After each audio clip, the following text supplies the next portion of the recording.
Terima kasih Anda masih bersama kami. Bagi Anda yang baru saja bergabung, kami hadirkan kembali 3 berita utama hari ini. Sebuah bus terbakar di Jalan Raya Cibadak, Pelabuhan Ratu Cibadak, Kabupaten Sukabumi, diduga akibat kebocoran bahan bakar. Waspada demam berdarah di Ciamis, jumlah kematian akibat demam berdarah naik 100%, sedang jumlah penderita naik 300% dibanding tahun lalu. Saling klaim kebenaran terkait kasus Vina, Ibtu Rudiana dan Saka Tatal bersedia disumpah pocong.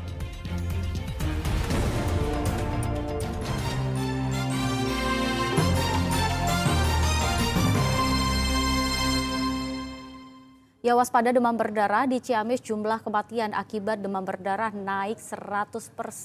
Sedang jumlah penderita naik 300%. Sedang di kota Tasikmalaya, sebagian besar pasien DBD adalah pasien anak.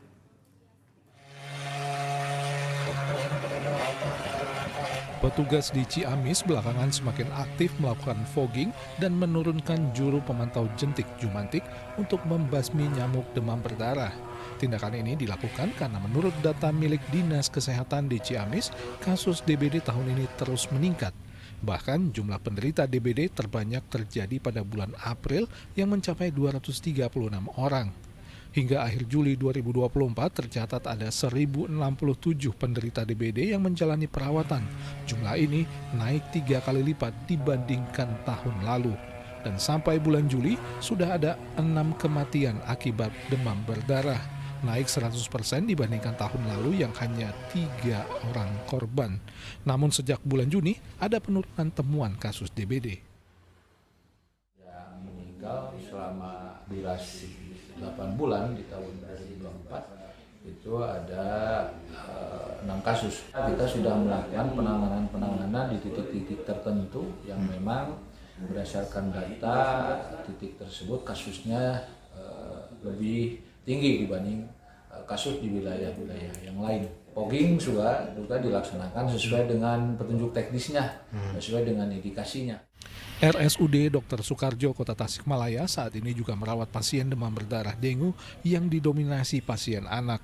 Mereka rata-rata berasal dari Kota Tasikmalaya. Hingga hari Kamis ada 10 anak penderita DBD yang dirawat. 1 di antaranya kemungkinan akan dirawat di ruang rawat intensif anak. Untuk hari ini pasien yang DBD dirawat di ruang rawat lantai 5 jumlahnya ada 10 pasien, mayoritas alamat Kota Tasikmalaya. Ini jumlah ini memang terus bertahan seperti ini atau naik turun seperti apa Ibu? Naik turun tapi masih tetap didominasi untuk kasus DHF memang cukup banyak yang dirawat di ruang rawat ini. Ini semuanya anak-anak Ibu ya? Anak-anak. Anak-anak. Kita merawat pasien anak itu di saat usia 1 bulan sampai 18 tahun. Satu pasien rencana ada untuk dirawat di ruang critical care. Tahun ini saja jumlah pasien DBD asal Kota Tasikmalaya yang dirawat di Rumah Sakit Umum Daerah Dr. Soekarjo ada 811 orang dan 586 pasien diantaranya adalah anak-anak. Dari data Dinas Kesehatan ada 4 pasien demam berdarah yang meninggal dunia. Eko Setiabudi melaporkan dari Ciamis dan Kota Tasikmalaya.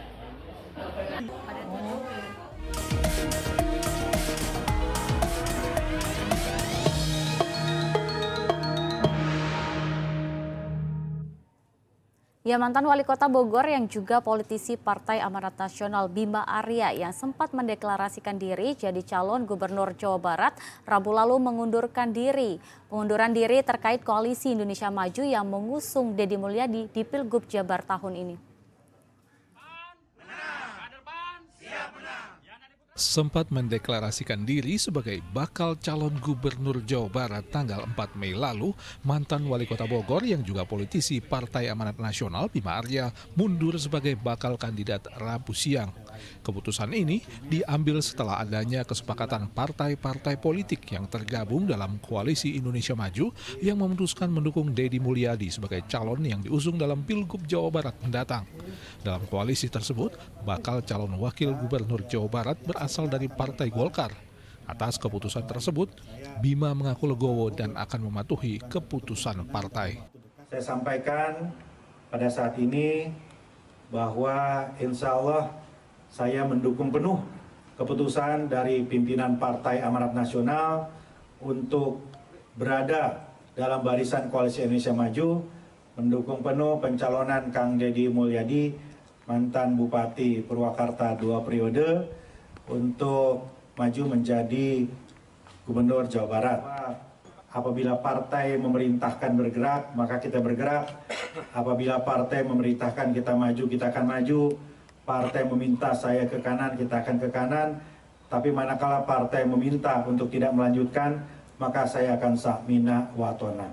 Saya akan dengar, saya akan ikuti dan taati keputusan dari pimpinan partai.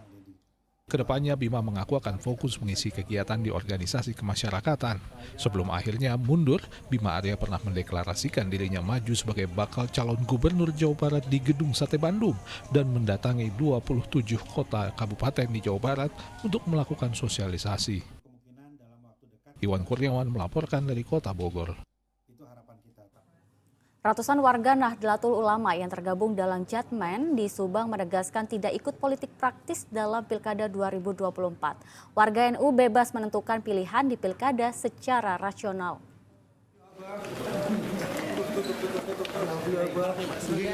Ratusan warga Nahdlatul Ulama atau NU yang bergabung dalam Jam'iyah Ahli Thoriqah Al-Mu'tabarah Am-Nadiyah ini langsung menyambut kedatangan ulama karismatik Maulana Habib Muhammad Lufti bin Yahya dan Ketua DPD RI saat menghadiri Pramuktamar ke-13 Jam'iyah Ahli Thoriqah Al-Mu'tabarah An-Nahdiyah atau Jatman di Subang Selasa lalu. Pramuktamar ke-13 Badan Otonom yang berada di bawah naungan NU ini digelar untuk perencanaan kinerja dan pelaksanaan program mereka. Pramuktamar ke-13 yang diikuti lebih dari 600 warga NU juga menyoroti pergulatan politik jelang pilkada yang sedang berjalan saat ini. Para warga NU ini menegaskan mereka tidak memiliki hubungan erat maupun keterikatan dengan partai politik manapun, terlebih pada pilkada serentak 2024. Jika ada warga NU yang menjadi pengurus dan aktivis partai politik, hal itu atas nama pribadi bukan lembaga. Saya senang dan kami ya alhamdulillah kami di sini melakukan tanpa ada satu, maaf bukan berarti kami tidak ada satu partai yang kami undang, tidak ada satu calon bupati yang kami undang. Ini kami ingin menandakan bahwa kami ini adalah berdiri di semua golongan. Dan kami sangat menyayangi siapapun dia yang ingin menyalonkan bupati, kami menyayangi semuanya.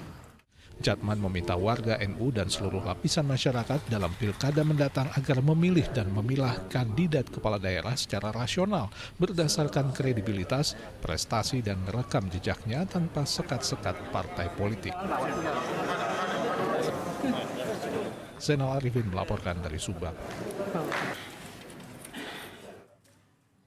Tidak mau kalah dengan Dewan Pimpinan Pusat, PKB Kota Tasikmalaya juga melaporkan Lukman Edy ke polisi atas pernyataannya di media sosial yang dianggap merugikan PKB. Mereka menyatakan PKB masih seperti dulu dan tidak meninggalkan para kiai. DPC Partai Kebangkitan Bangsa Kota Tasikmalaya Rabu siang mendatangi Satuan Reserse Kriminal Polres Tasikmalaya Kota untuk melaporkan Lukman Edy terkait pernyataannya di media sosial yang dianggap merugikan PKB. Apalagi yang disampaikan dianggap tidak berdasar dan merupakan fitnah. Dipimpin Sekretaris PKB Kota Tasikmalaya, mereka menyerahkan sejumlah dokumen ke polisi untuk dijadikan bahan atas laporan mereka. Pernyataan Lukman Edy yang dianggap fitnah karena mereka sebagai kader PKB merasa tidak pernah meninggalkan kiai dan pesantren. Kami dari pengurus, kader, dan atas nama fraksi Partai Kebangkitan Bangsa, kami hadir ke Polres Tasikmalaya Kota ini untuk melaporkan Bapak Lukman Edy, mantan Sekretaris Jenderal DPP PKB dahulu.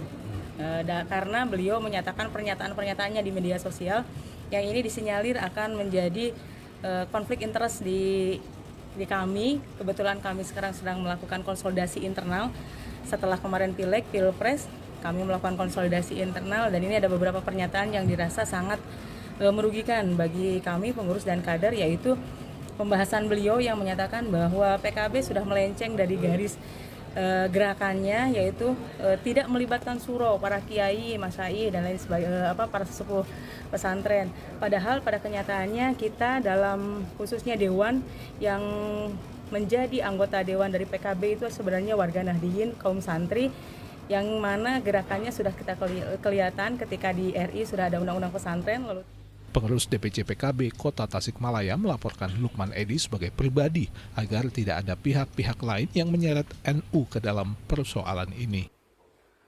Eko Setiabudi melaporkan dari Kota Tasik. Polresta Cirebon dan Polres Sukabumi Kota Rabu lalu menggelar simulasi pengendalian aksi massa terkait pengamanan Pilkada 2024. Latihan dilakukan untuk memantapkan koordinasi antar instansi yang terlibat pengamanan Pilkada.